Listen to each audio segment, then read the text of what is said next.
Albert Einstein once said, everybody's a genius, but if you judge a fish by its ability to climb a tree, it will live its whole life believing that it is stupid. Ladies and gentlemen of the jury, today on trial we have modern day schooling. Glad you could come. Not only does he make fish climb trees, but also makes them climb down and do a 10-mile run. Tell me, school, are you proud of the things you've done?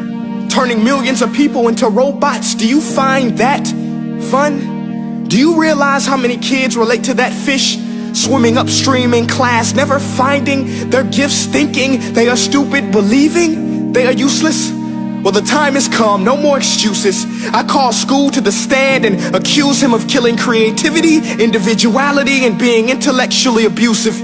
He's an ancient institution that has outlived his usage. So, Your Honor, this concludes my opening statement, and if I may present the evidence of my case, I will prove it. Proceed. Exhibit A. Here's a modern day phone. Recognize it? Here's a phone from 150 years ago. Big difference, right? Stay with me. Here's a car from today, and here's a car from 150 years ago. Big difference, right? Well, get this. Here's a classroom of today, and here's a class we used 150 years ago. Now ain't that a shame? In literally more than a century, nothing has changed. Yet you claim to prepare students for the future? But with evidence like that, I must ask, do you prepare students for the future or the past?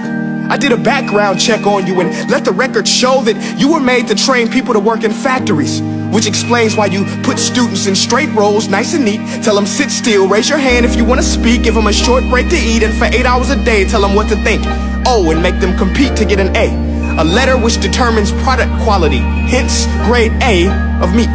I get it. Back then, times were different. We all have a past. I myself am no Gandhi. But today, we don't need to make robot zombies. The world has progressed. And now we need people who think creatively, innovatively, critically, independently, with the ability to connect. See, every scientist will tell you that no two brains are the same. And every parent with 2 or more children will confirm that claim.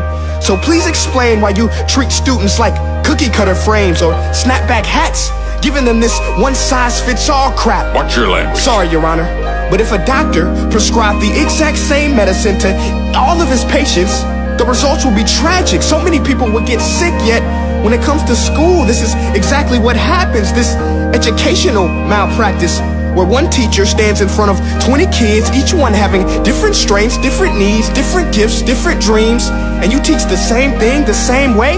That's horrific. Ladies and gentlemen, the defendant should not be acquitted. This may be one of the worst criminal offenses ever to be committed.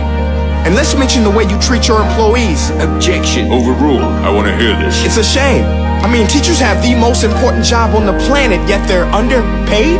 No wonder so many students are short-changed. Let's be honest, teachers should earn just as much as doctors, because a doctor can do heart surgery and save the life of a kid, but a great teacher can reach the heart of that kid and allow him to truly live.